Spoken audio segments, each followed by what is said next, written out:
Bismillahirrahmanirrahim. Assalamualaikum warahmatullahi wabarakatuh.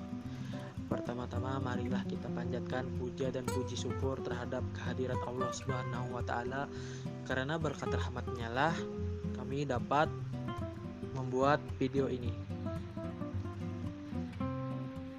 Yang terhormat Bapak dosen Pak Ahmad Junaidi, MPDI, selaku dosen pengampu mata kuliah fikih ini.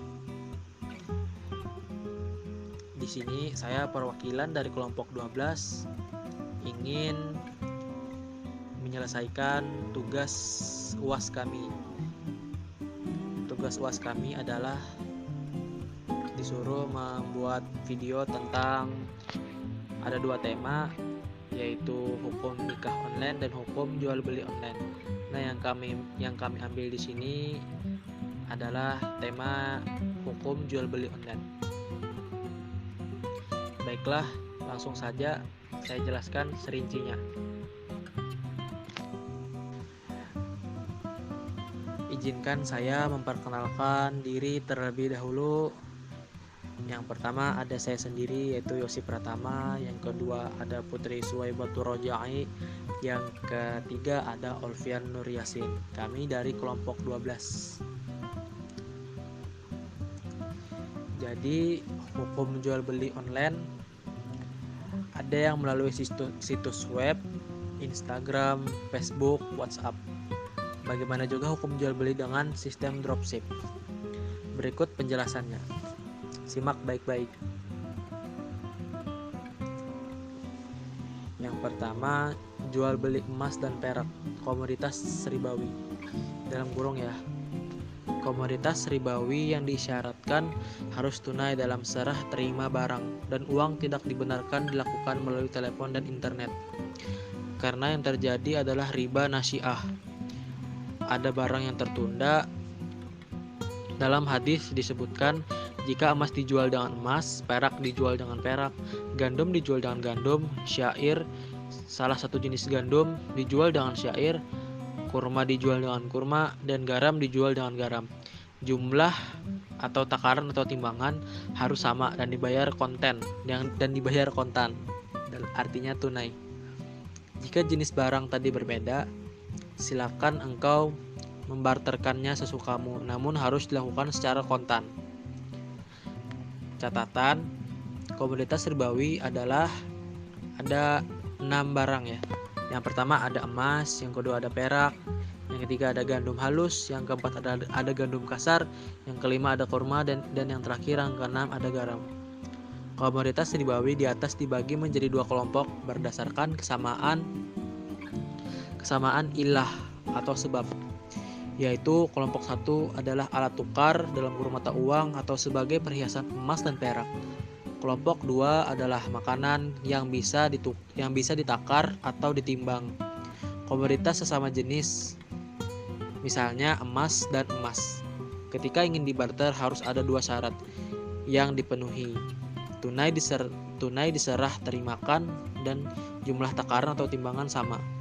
Adapun jika berbeda jenis namun masih dalam satu ilah atau kelompok, misalnya emas dan uang atau uang rupiah dan uang dolar,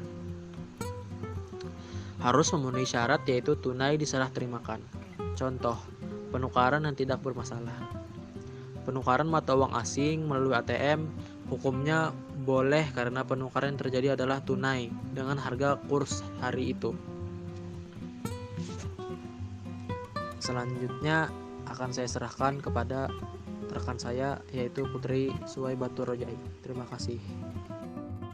Baik, di sini saya akan melanjutkan penyampaian materi tentang barang selain emas, perak, dan mata uang atau komoditas ribawi. Transaksi yang berlangsung via toko online adalah seperti situs web, Instagram, maupun WhatsApp. Jual beli ini sama hukumnya dengan jual beli melalui surat menyurat. Ijab kabul yang terjadi dianggap sama dengan jual beli langsung. Untuk bentuk kedua ini ada 3 macam khusus. Pertama yaitu toko online memiliki barang. Hukumnya sama dengan Bai al-Habib alal hashifat, yaitu jual beli sesuatu yang tidak terlihat secara fisik tetapi diterangkan mengenai sifat-sifatnya atau spesifikasinya. Hukum jual beli seperti ini adalah halal karena hukum asal jual beli demikian.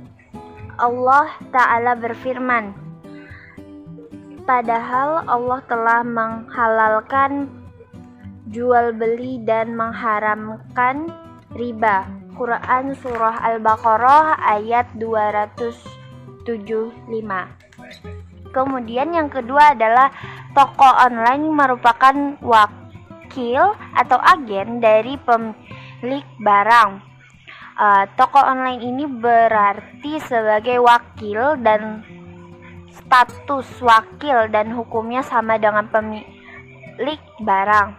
Berdasarkan hadis yang diriwayatkan oleh Jabir bin Abdullah radhiyallahu anhu, aku hendak pergi menuju Khaybar, lalu aku mendatangi Rasulullah SAW. Aku mengucap salam kepada beliau. Aku berkata, aku ingin pergi ke Khaybar. Nabi SAW bersabda, bila engkau mendatangi wakilku di Khaybar, ambil darinya 15 wasak. 1 wasak sama dengan 60 sah berupa kurma. Bila dia meminta bukti bahwa engkau adalah wakilku, letakkanlah tanganmu di atas tulang bawah lehernya.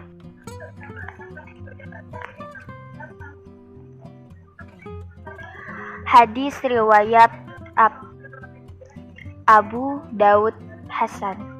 Kemudian yang ketiga adalah pemilik toko online belum memiliki barang yang ditampilkan, juga bukan sebagai wakil atau agen. Di sini terdapat gharar karena barang bukan miliknya lantas dijual. Dari Hakim bin Hizam radhiyallahu anhu, ia berkata, wahai Rasulullah, saya sering melakukan jual beli, apa jual beli yang halal dan yang haram. Nabi SAW bersabda, wahai anak saudaraku, bila engkau membeli sebuah barang, janganlah engkau jual sebelum barang tersebut engkau terima. Baik, di sini saya akan menjelaskan materi yang terakhir, yaitu solusi dengan akad salam. Ada solusi yang ditawarkan berupa salam hal atau akad salam tunai. Menurut Ustadz Erwandi Tarmizi, ini tidaklah kuat dengan alasan yang pertama, larangan hadis Hakim bin Hizam adalah seseorang datang kepada Hakim bin Hizam dan ia menginginkan barang dengan spesifikasi tertentu, dalam artian bahan makanan atau kain. Lalu ia membuat akad jual beli, kemudian ia mencari barang sesuai dengan spesifikasi yang diminta dan membelinya, lalu menyerahkannya kepada pembeli. Larangan ini berarti larangan melakukan akad salam tunai, sehingga akad salam tunai hukumnya tidak dibolehkan. Yang kedua, larangan salam akad tunai dianut oleh mayoritas ulama dari mazhab Hanafi, Maliki, dan Hambali. Menurut mazhab Hambali, jarak waktu antara akad salam dan penyerahan barang haruslah dengan waktu yang diperkirakan harganya berbeda, karena maksud atau tujuan dari akad salam, pembeli mendapat harga yang lebih murah, di mana ia telah menyerahkan uang tunai di muka dan barang akan diterimanya kemudian hari. dan dalam akad salam penjual mendapatkan dana segar untuk memenuhi kebutuhan usaha ataupun pribadinya. Jika akad salam dilangsungkan dalam waktu yang tiada pengaruh terhadap harga barang, hilanglah maksud atau tujuan akad ini. Yang terakhir, menurut hasil muktamar divisi fikih OKI bahwa tidak boleh melakukan akad salam via online karena tidak terjadinya serah terima rasul mal salam di majelis akad.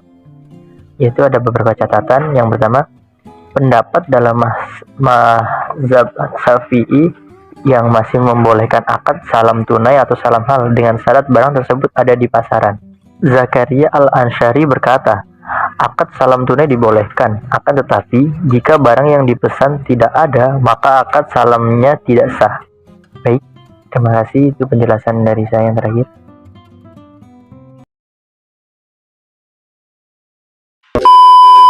It's been a long day without you, my friend, and I'll tell you all about it when I see you again. We've come a long way from where we began. Oh, I'll tell you all about it when I see you again. When I see you again. Berapaan, Mas? Berapaan? Yang mana? Nih, 1000. 1000. Ini 1000. Ini 2000. Ini 2000. Nah, itu telur puyuh. Sebelah sini pedas.